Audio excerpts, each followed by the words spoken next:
I still remember the way the candlelight flickered across his face, casting gentle shadows that danced along the contours of his cheekbones.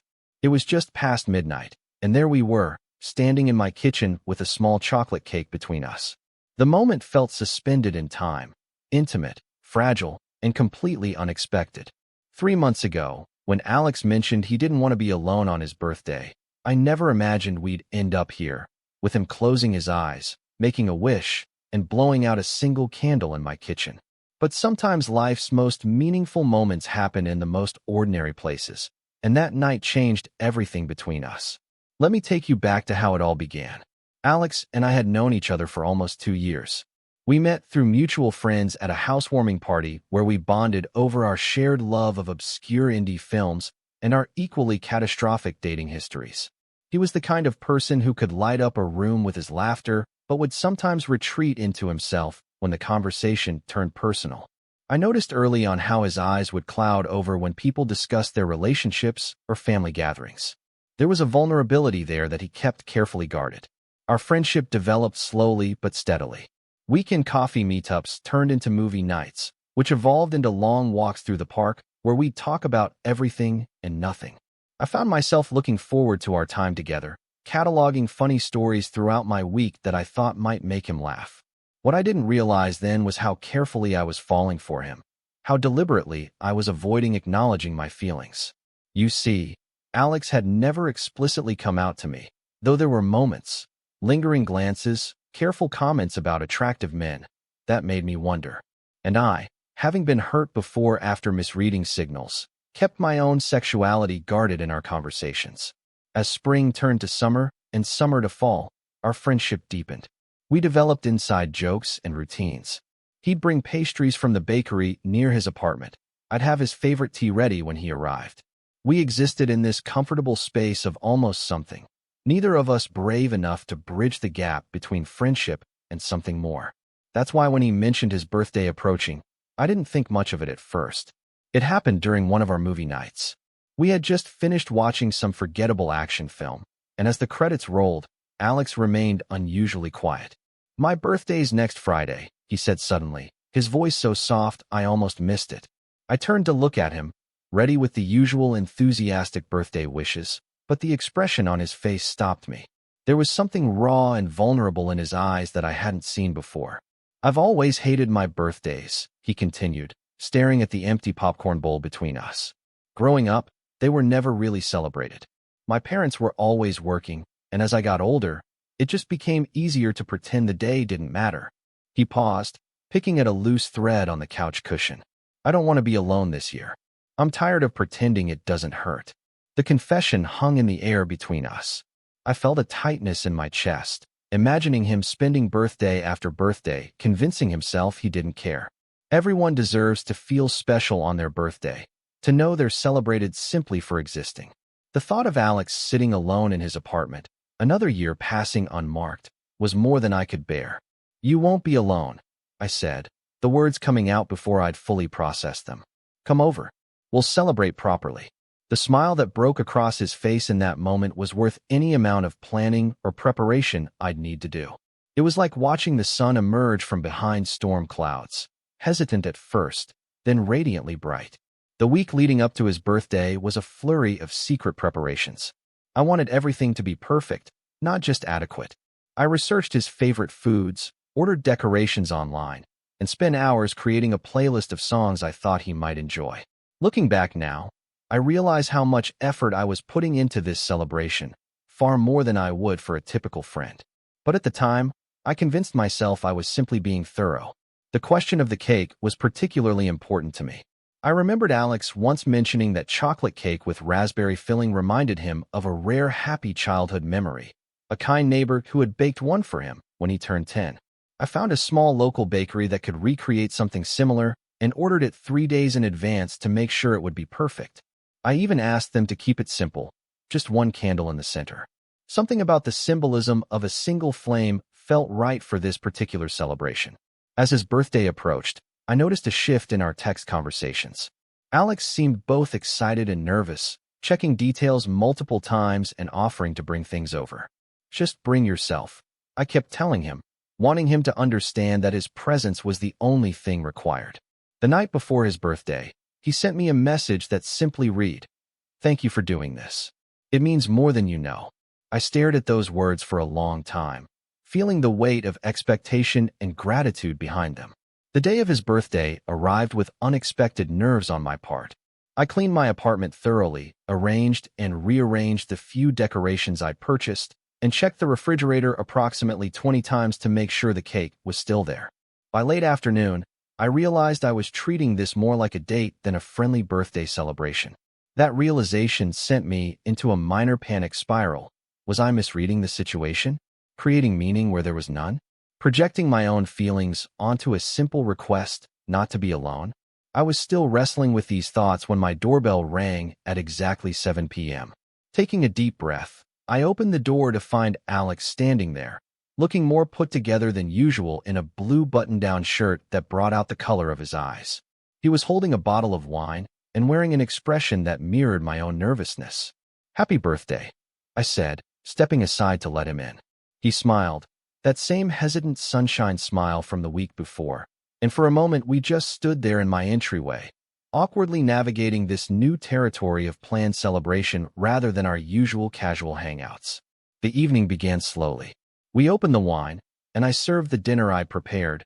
Nothing fancy, just pasta with a homemade sauce that I knew he enjoyed. Conversation flowed more easily with each passing minute, the initial awkwardness dissolving into our familiar rhythm. We talked about work, about the book he was reading, about the documentary series I'd recently started. Normal topics, safe topics.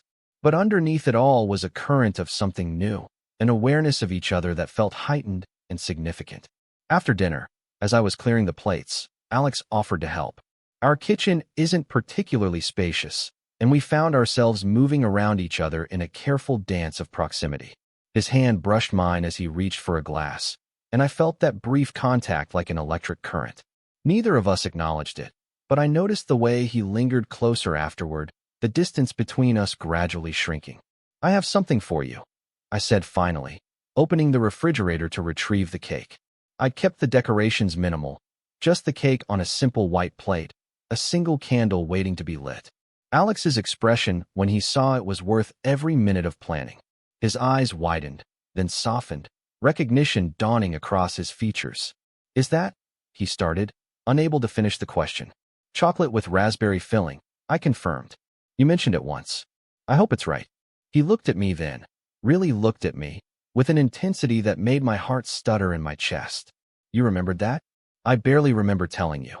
I shrugged, suddenly self-conscious. "I remember most things you tell me," I admitted, which was perhaps more revealing than I'd intended. The kitchen felt smaller then, more intimate. I lit the candle, and the warm glow illuminated the space between us. "Make a wish," I said softly, watching as emotions played across his face, surprise, gratitude, and something deeper that I couldn't quite name. Alex closed his eyes for a moment, his expression serious and thoughtful. When he opened them again, he looked directly at me, held my gaze for one breathtaking second, and then leaned forward to blow out the candle. The kitchen plunged into momentary darkness before I fumbled for the light switch. In that brief moment of darkness, I felt rather than saw him move closer. When the lights came back on, he was standing just inches away from me, close enough that I could see the varying shades of blue in his irises, could count each individual eyelash if I wanted to. "Thank you," he said, his voice barely above a whisper. "No one has ever done anything like this for me before." There was something about the vulnerability in his voice that broke down the last of my reservations. "Everyone deserves to feel special on their birthday," I replied, trying to keep my voice steady despite the thundering of my heart. "It's not just the cake or the dinner," he continued, gesturing around the kitchen. "It's that you noticed. You saw me." His voice caught on the last words, and I realized with a start that his eyes were shining with unshed tears. That's when he told me about his childhood birthdays, how his parents, though not unkind, were simply too busy working multiple jobs to make celebrations a priority. How he'd learned early on not to expect much, to downplay the importance of the day to avoid disappointment. How as an adult, he'd spent most birthdays alone, convincing himself it was by choice rather than circumstance.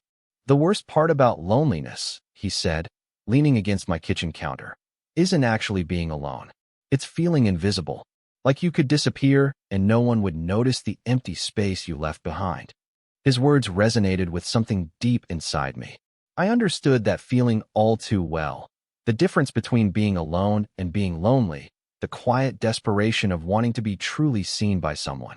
Coming out in my early 20s had created a rift with certain family members that never fully healed, leaving holidays and celebrations feeling fragmented and incomplete. I'd built a life for myself, found friends who became chosen family, but there were still moments when that sense of invisibility would creep in.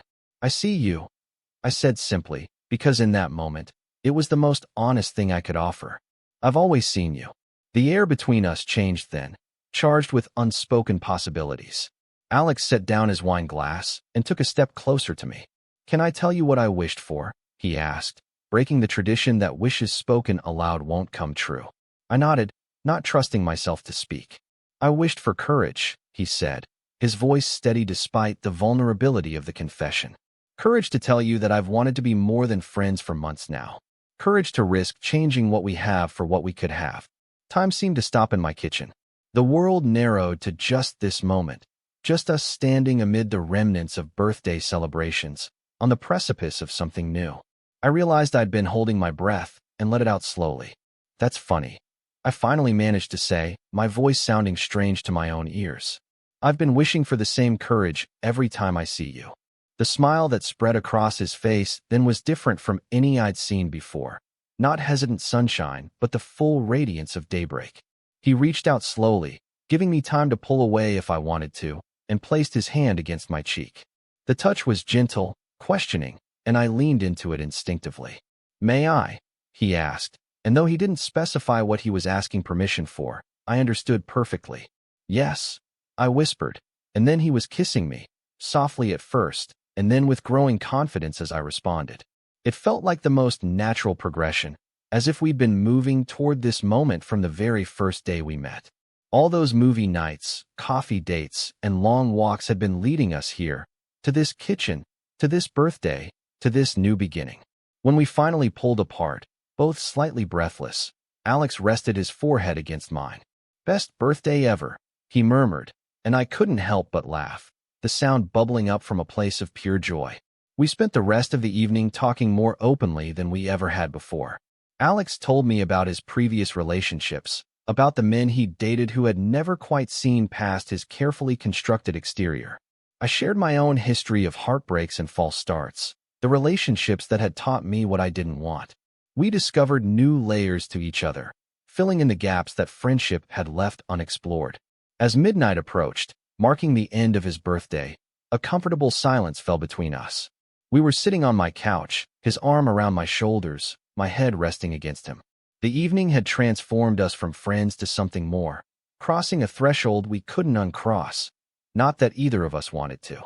"I was so afraid of being alone tonight," Alex said eventually, breaking the silence. "I never imagined that by asking not to be alone, I'd actually be taking the first step toward never feeling lonely again." His words touched something profound in me. Isn't that what we're all looking for, ultimately? Not just company to fill the silence, but connection that fills the soul. Someone who sees us completely and chooses to stay anyway. Someone who remembers the small details, who makes space for our pain and celebrates our joy. In the months that followed that birthday night, our relationship deepened in ways I couldn't have anticipated. We learned each other's rhythms and routines, discovered new layers of compatibility, and worked through moments of misunderstanding. There were challenges, of course. Merging two independent lives always comes with adjustments. But underlying it all was the foundation we'd built as friends and the vulnerability we'd shared in my kitchen. The next year, when Alex's birthday approached again, I asked him how he wanted to celebrate. We had options now: dinner with friends, a weekend trip, anything he could imagine. But he just smiled that sunshine smile that still made my heart skip and said, "I want exactly what we had last year. Just us, a cake, and one candle in your kitchen." So that's what we did. And as he blew out the candle, I realized that some traditions are worth keeping, especially the ones born from moments that change your life. The simple act of celebrating someone's existence, of marking the day they came into the world, becomes profound when you can't imagine your world without them in it. Looking back now, I'm struck by how something as ordinary as a birthday wish, not wanting to be alone, led to something so extraordinary. That single candle in my kitchen illuminated not just Alex's face, but the path forward for both of us. It showed us what was possible when we stopped being afraid of our own feelings, when we allowed ourselves to be truly seen by another person. They say that loneliness is one of the great epidemics of our time, that despite all our connectivity, many people feel more isolated than ever. I think about this sometimes, about how many others might be like Alex, downplaying important days to protect themselves from disappointment. Or like me, carefully guarding their hearts against potential rejection. How many connections are missed because we're too afraid to say what we really want? To be seen, to be celebrated, to not be alone. If there's one thing I've learned from that night, it's that vulnerability, though terrifying, is the doorway to genuine connection. Sometimes the bravest thing we can do is admit that we don't want to be alone, that we need someone else's presence to make a moment complete. And sometimes, the greatest gift we can give another person is simply to see them fully, to celebrate their existence in this world, to create a space where they feel completely and unconditionally accepted. That birthday candle in my kitchen didn't just mark another year of Alex's life. It illuminated the beginning of our shared story. A story that continues to unfold, day by day, celebration by celebration, in all the ordinary and extraordinary moments that make up a life together. And for that unexpected beginning, for that simple wish not to be alone, I will be forever grateful. Total _char_count, 17,812.